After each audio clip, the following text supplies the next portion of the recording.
Olá, muito boa noite. Nós já estamos no ar com mais uma edição do Roda de Entrevista. E hoje nós vamos falar sobre cultura, música e muito rock and roll. Porque quem está conosco aqui no estúdio é o jornalista, produtor cultural, compositor Carlos Brandão. Seja bem-vindo, Brandão. Obrigado. E para me ajudar no bate-papo desta noite, está aqui a minha xará Carla Hadi, da Olho Comunicação. Boa noite, Carla. Boa noite.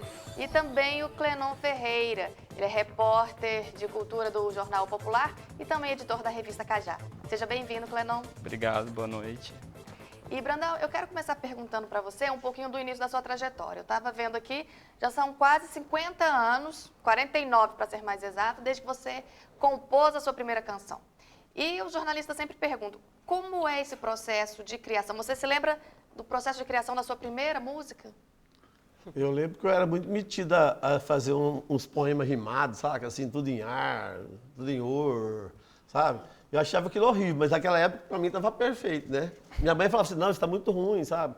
Mas minha mãe era muito crítica. Então eu comecei assim, e depois eu conheci uns garotos que faziam música, que era o Carlos Ribeiro, que hoje é um compositor de Goiânia, um letrista muito conhecido, o Silva Barbosa, Márcio Cedro, era uma turma que se reunia ali perto do Colégio Santo Agostinho. A gente começou a compor muito influenciado pela Tropicália, pelos festivais da Record. Aí a gente começou a entender que letra de música era uma coisa que tinha que ser bem feita, tinha que ler muito, tinha que estudar música. Então a gente começou a fazer coisas, digamos, mais decentes. O Brandão, você é compositor, escritor, jornalista, produtor cultural. Com qual Brandão você se identifica mais? Eu tenho um livro chamado Believe, que são meus 4 personagens que eu mais uso. São 4 livretos, cada personagem que eu mais uso. Então o Pivaga falava que eu era 50 pessoas ao mesmo tempo. Então, sabe, eu falava que ele é que era. Então, assim, eu não sei, o que eu mais me identifico é com o letrista, sabe? O que eu mais gosto, na verdade, porque eu sou um jornalista meia boca, eu sou um produtor meia boca, mas do letrista eu gosto. Tem orgulho. Gosto. Como que a poesia chegou pra você, assim, antes da música, né? Velho, eu nunca fui poeta.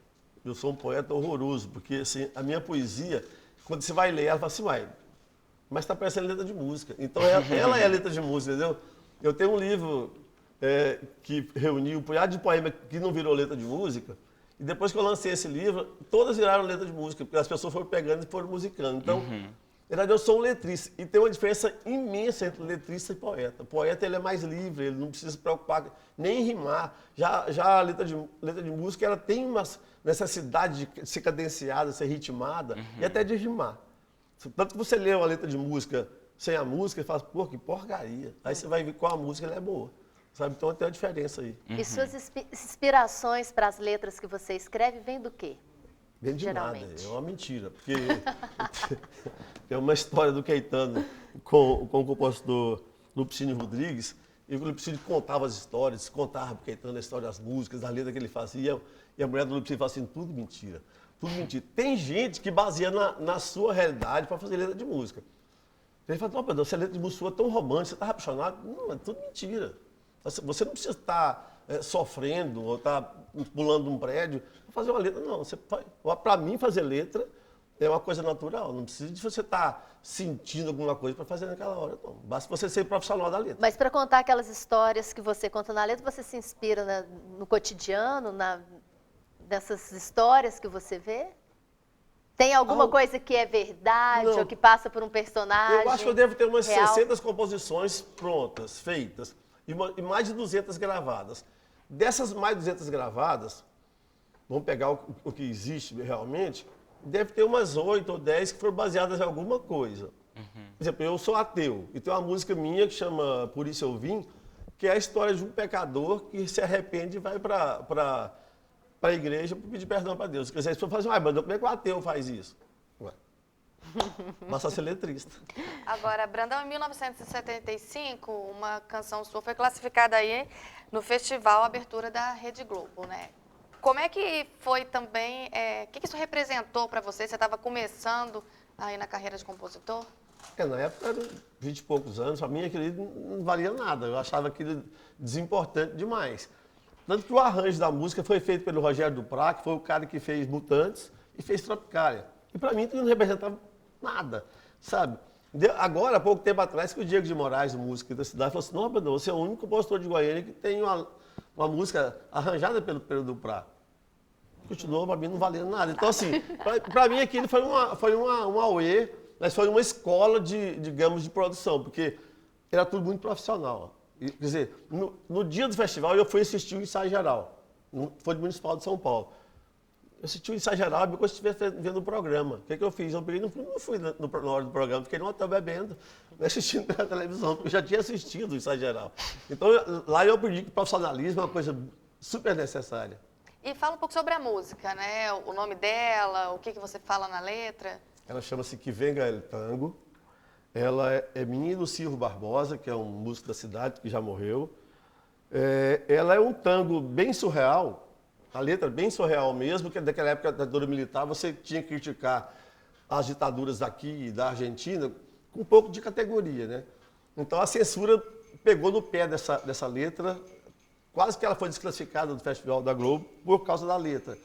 No final tinha uma frase, falava a grama verde oliva já não mostra mais a paz, e aí a gente trocou para a grama verde musgo. Certo? Então, aí ela foi mantida no festival.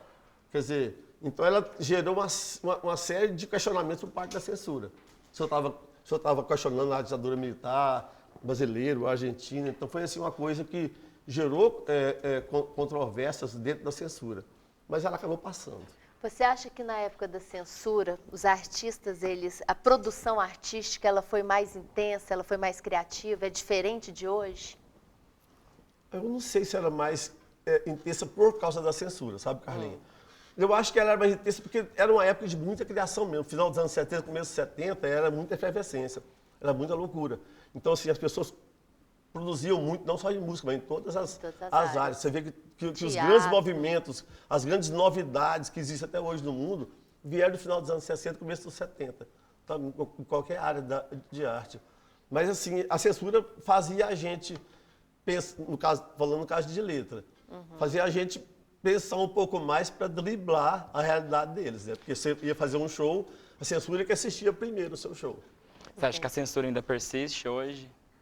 Eu De acho outras formas? Existem outros tipos de censura, né? Quer dizer, a bancada evangélica, a bancada não sei o quê. Hoje existem bancadas e existem patrulhas que eu acho que são até, em certo sentido, piores que a censura dos anos 60, 70. Claro. Agora, sobre os seus espetáculos musicais, né? Porque você também dirigiu alguns e teve um aí em 1987 que creio que foi muito importante, que foi no ano do acidente com o Césio, né? Conta pra gente essa história.